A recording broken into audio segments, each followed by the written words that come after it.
महाखबर Bharat news में आपका स्वागत है। आइए देखते हैं छतरपुर मध्य प्रदेश की ताज़ा खबरें। देखते हैं हमारे channel head Mahendra Vishwakarma M Kesar की खास रिपोर्ट। आम आदमी पार्टी से अमित भटनागर को बनाया गया प्रत्याशी। अमित भटनागर विजावर से आम आदमी पार्टी से चुनाव लड़ेंगे। हमारे चैनल हेड महेंद्र विश्वकर्मा ने अमित से की खास बातचीत। मैं इस समय पहुंच गया हूं अमित भटनागर जी के पास विधानसभा क्षेत्र 52 से, जहां से आप आम आदमी पार्टी से प्रत्याशी बनाए गए हैं और आम आदमी पार्टी से चुनाव लड़ रहे हैं। मैं उन्हीं से पूछता हूं, आप आम आदमी पार्टी से चुनाव लड़ रहे हैं, किन किन समीकरणों को मान के आप जनता के बीच पे जाएंगे और किन किन नए बिंदुओं पर आप जनता के बीच पहुंचाकर चुनाव लड़ेंगे। भाई साहब, आपका स्वागत है हमारे चैनल में। आप बताएं कि आप अपने क्षेत्र में जनता के पास जाकर किन विकास मुद्दों के आधार पर चुनाव लड़ेंगे। धन्यवाद। सबसे पहले तो ये है कि जो नेता है वो अपनी बातें करता है और बातें करने के बाद भूल जाता है। मैं वही बात कहूँगा जो मैं कर सकता हूँ। दूसरा ये है कि मुद्दे एक जगह है, नियत दूसरी जगह है। यदि हमारा, क्योंकि अभी आजकल जो नेता हैं वो पैसे के दम पे चुनाव लड़ते हैं, पैसे के दम पे सत्ता, सत्ता के दम पे फिर पैसा। तो उनकी जो नियत है वो अपने आप को मालिक समझते हैं, उनके अंदर एक घमंड है। जब हम जनता का अपने आप को मालिक समझेंगे तो हम जनता की सेवा नहीं कर पाएंगे। हम कोई भी बात कहें, कोई भी काम कहें, हमारे काम में वो क्वालिटी, वो भाव, जब हमारी भावना नहीं होगी तो वो आ ही नहीं पाएगा। तो मैं एक सेवक, मैं जनता की जाति कुछ भी हो सकती है, उसका वर्ग कुछ भी हो सकता है, उसका जेंडर कुछ भी हो सकता है, उसकी उम्र कुछ भी हो सकती है, लेकिन मैं जब राजनीति में आया हूँ तो मैं सत्य और काम की राजनीति करने आया हूँ और बिना जाति, धर्म, वर्ग को ध्यान में रखे न्याय की बात कहने आया हूँ और उनको अपना मालिक, मैं उनके सेवक के रूप में उनके बीच में जाऊंगा। और सबसे जो प्रमुख मुद्दे हैं, जैसे हम बिजावर में हैं, यहाँ पलायन बहुत ज़्यादा है क्योंकि यहाँ पर सरकार की कोई योजनाओं का इम्प्लीमेंटेशन नहीं होता, तो उनका इम्प्लीमेंटेशन सही तरीके से हो, गांव-गांव में ग्राम सभाएं हों, गांव में मनरेगा के काम मजदूरों को दिए जाएं और मजदूरों को एक उचित मजदूरी मिले। पानी के कारण लोगों को जो परेशानियाँ होती हैं, चाहे वो सिंचाई वाला पानी हो, चाहे वो अपने पीने और उपयोग करने वाला पानी हो, यहाँ बुनियादी सुविधाएं, कई गांव ऐसे हैं जहाँ लाइट नहीं है, ढौड़ान एक गांव है जहाँ लाइट नहीं है, और भी गांव हैं किसानों को बिजली नहीं दी जाती है, सिर्फ 10 घंटे बिजली दी जा रही है, 10 घंटे में भी परेशान करके दी जा रही है।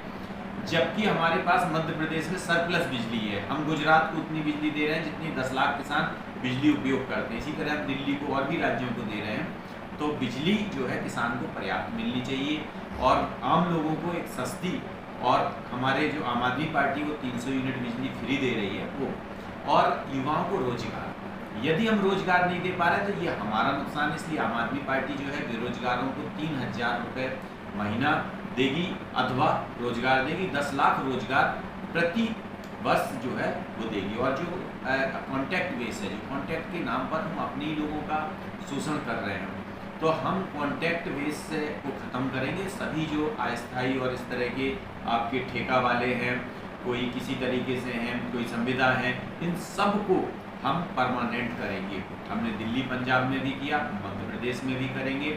और हम अपने क्षेत्र को देखें तो यहाँ कई जगह सड़क नहीं है, कई जगह और कई समस्याएं हैं, अधिकारियों की मनमानी अपने चरम पे है, भ्रष्टाचार है।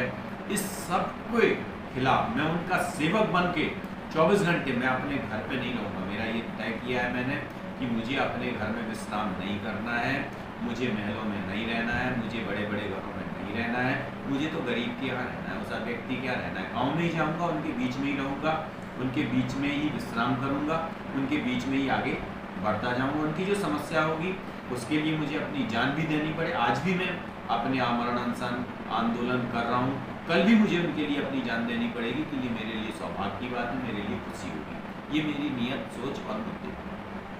आम आदमी पार्टी से माननीय केजरीवाल जी ने आपको प्रत्याशी बनाया है, आप यहाँ पर उनके विश्वास को कितना खरा रख पाएंगे, कुछ विशेष मुद्दों पर आप चुनाव जीत कर आएंगे, उनके कुछ मुद्दे बताएं। केजरीवाल जी के जो मुद्दे हैं उनका तो मुद्दा स्पष्ट है यही कि बेरोजगारी को दूर करेंगे, 10 लाख रोजगार हर साल देंगे और जो बेरोजगार लोग हैं उनको 3,000 रुपये महीना हर महीने दिया जाएगा, है ना। और यहाँ शिक्षा, स्कूल जो है, स्कूल जो वर्ल्ड क्लास विश्व स्तरीय स्कूल जो है हर गांव में हर जगह खोले जाएंगे। शिक्षा स्वास्थ्य को लेकर उनका है कि गांव-गांव में, जैसे हमने दिल्ली और पंजाब में है, गांव-गांव में क्लिनिक खोली है, हर गांव में एक अच्छी क्लिनिक होगी, सारे टेस्ट, सारे तरह के इलाज वहीं होंगे। हम देखें कि गांव से लोग यहाँ तक आते हैं, बिजावर में डॉक्टर नहीं है, किशनगढ़ में डॉक्टर नहीं है, इसी कारण अभी 2 लोगों की बेचारे मृत्यु हो गई अभी एक्सीडेंट में। आज फिर एक्सीडेंट हुआ, ईश्वर ना करे उनके साथ कोई ऐसा कदम हो। तो स्वास्थ्य हो गया, ये गांव-गांव में वो होगा। और तीर्थ यात्रा, जो बुजुर्ग हैं उनकी मनपसंद तीर्थ यात्रा उनको कराई जाएगी। किसानों को जो है, किसानों को बिजली का, किसानों को फसल जो है उसका उचित दाम दिया जाएगा। यदि उनकी फसल को किसी तरह का नुकसान होता है तो उनकी जितनी लागत है उससे बढ़ के उनको मुआवजा दिया जाएगा, उचित मुआवजा दिया जाएगा किसानों को। और बिजली, किसानों को जो है 24 घंटे, ये जो पावर कट है उससे अलग 24 घंटे बिजली दी जाएगी। और आम व्यक्ति को जो है 300 यूनिट बिजली फ्री देंगे। भ्रष्टाचार के लिए ये है कि भ्रष्टाचार, आज हम दफ्तरों के चक्कर लगाते फिर रहे हैं, पैसे देते फिर रहे हैं अपने काम के लिए। हमने अपनी एक बड़ा टैक्स देने के बाद कुछ अधिकारी कर्मचारी रखे, उन्हीं को हम तनख्वाह के बाद, मोटी तनख्वाह के बाद फिर रिश्वत दे रहे हैं, डांट खा रहे हैं। नहीं, एक टोल फ्री नंबर पे, जैसे दिल्ली में है, यहाँ भी एक टोल फ्री नंबर दिया जाएगा। लोगों के जो भी काम होंगे वो टोल फ्री नंबर पे कॉल करेंगे, अधिकारी कर्मचारी घर आएंगे, वहीं डॉक्यूमेंट लेंगे और उसका वो काम करके घर पे ही दिया जाएगा, चाहे जो भी काम हो उनका, है ना। तो इस तरह से हम लोग भ्रष्टाचार को समाप्त करेंगे। तो ये हमारे कुछ मुद्दे हैं केजरीवाल जी के, जिसे हम पूरे मध्य प्रदेश में हर विधानसभा के साथ बिजावर में भी यहाँ पालन करेंगे। तो देखिए, आप ये थे हमारे साथ अमित भटनागर जी, जो पूर्व में छतर बिजावर से लगा